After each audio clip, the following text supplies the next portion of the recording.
very excited about the governor's budget proposal. I think it's been a long time coming that we can finally look forward to fully funding the foundation formula. And in 2 years, that's a wonderful thing. We talk a lot about economic development in the state. I think everyone can realize that one of the things that businesses look for when they relocate to a state or expand is an educated workforce. And some of the other problems that we have in our public schools, every expert will tell you that early childhood education is at the top of the list of things that need to be done. And so tripling the budget for the preschool program, I think, is a great step in that direction. So. Well, of course, Republican, and you're on the budget committee, Republicans say a lot of what he promised last night, the money just isn't there. I mean, do you feel like we can fund all the things that he's promising? I think so, yes. And, you know, I maybe I'm wrong, but I don't think that anyone's ever completely agreed on the number, and it's always been slightly different here or there, and so I think that what we need to do is move forward with the governor's number, and we'll see from there. I mean, it's his job to make sure that we have a balanced budget, and if the numbers don't materialize, I'm sure there'll be things that have to be done. But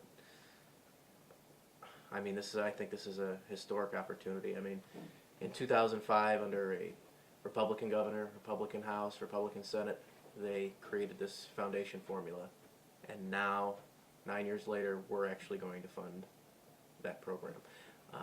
I think, you know, we've had some tough years. Since I've been here, we've had tough years, and it's time to fulfill that previous legislature's promise to fully fund our schools. And if if we do go forward with those budget proposals and that money's not there, what's the remedy for it? Well, I'm sure the governor would then withhold some additional funds. I mean, perhaps it may end up being a 3-year phase in proposal. I don't know the answer to that, other than, you know, he's constitutionally required to make those withholds. So I'm sure steps will be taken. What that looks like, I can't tell you. That would have to be something he'd look forward to. But I'm cautiously optimistic that we can get this done. But you're comfortable taking that route? I am. Basically saying, okay, well, if we don't have the money midstream, then we'll just pull back. I think that's what we'll have to do. But yeah, I tend to think that the governor's numbers are correct. So we'll see. You know, not everyone agrees. Not everyone in my party agrees. But you know, time will tell. Well, I guess I mean, Representative Stream has pretty clearly said that he wants to move forward with the House and Senate numbers. What do you see as the priority, since they're going to probably persist with that? What do you see as the priorities to keep funded? Well, if Representative Stream wants to not fund high school in Kirkwood, that's his priority. If he wants to be the one that makes those cuts, go for it. He can go back to his district and tell them that that's what he did. But what do you see as the priority to keep funded versus? Education. I think we should fully fund the Republican foundation formula. Were you surprised at the governor mentioning the Non-Discrimination Act in his speech last night? I don't know if I was surprised as I was happy.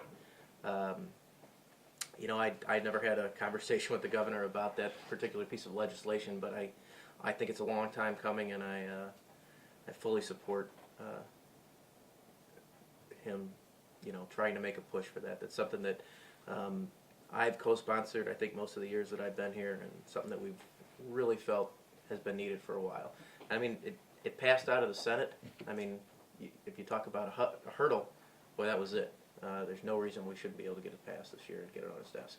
I regret that I did not look up when he referenced that last night and see what the response was on the Republican side of the floor, but I don't recall either. do you have any idea what the support for it is in the GOP? As far as in the House or in the House? I don't know. Did we ever actually get it to the floor for a vote? I don't believe that we have. No. So I don't know. I couldn't answer that. I think we actually have had some committee hearings on it. I know we have. I don't know if there was actually ever a vote to vote it out of committee, but I can't answer that. If we get it on the floor, I think it would be nice to get it on the floor and find out then. Is bonds the right way to deal with Fulton State Mental Hospital? I think at this point it is. I mean, it's a state building. Look, it's an eyesore. It's a danger to everyone, to the staff, to the patients. It's been needed to be done for quite a while, and there's a lot of our state facilities that are in need. But that's really an embarrassment to the state, and I think that this is absolutely the quickest and most responsible way to get that done.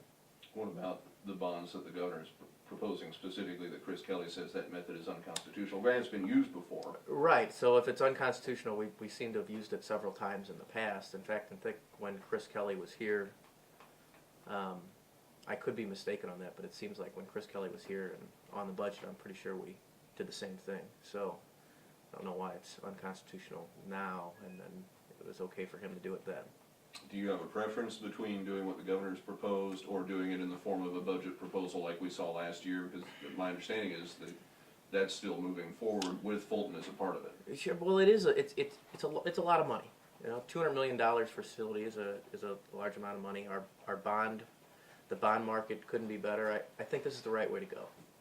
We can pay it off over time. You know, anytime you're talking about a facility with that kind of number, I think the bonds are the way to go. I'm sorry, but you think which way is I way think to the go? bonding.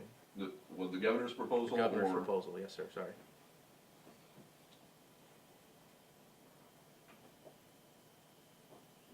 What did you think of the governor's overall tone last night? He seemed a lot more aggressive. He did. It was good to see. Good to see? Absolutely. You know, I think the governor is looking to lead on certain issues, and we're glad to have him. Is that to say that he has not before? I'm glad to have the governor supporting all of these issues. We have not had help on certain issues in the past. That's true, but is that more of when he thought the state was ready for things? I mean, only he can answer that. Certainly last year, he was very out front helping us with pushing Medicaid. He seems to be wanting to do that again this year, and you know, I mean, it's great to see him doing that. You think this tone is more helpful than maybe the bipartisanship that we saw during the special session? Or do you see a difference there? I mean, I don't see the difference. I mean, maybe there's perception to the public. When everybody came together for the Boeing bill and special session, I mean, that was great. Everybody saw what we needed to do. We saw jobs on the horizon. Everybody came together. There's no reason we can't do that again. You know, we're willing to work with the majority on anything that actually helps create jobs. We don't want to be a thorn in the side. We actually want to help. We want to engage with them and not necessarily against them. And if they would just ask us for our help, we'd be happy to offer it. That happened in the Boeing deal. Didn't materialize, but I think it sent a signal to the business community in general, like, look what we can accomplish when we get past this, and we're very willing to do that. I haven't looked at the list of pre-filed bills in a couple of days, but here we are approaching the end of the first month, and I don't believe there's a Medicaid bill yet. I think Chris Kelly filed a Medicaid bill. Oh, okay. I'm pretty sure he did. Did he file one? Okay.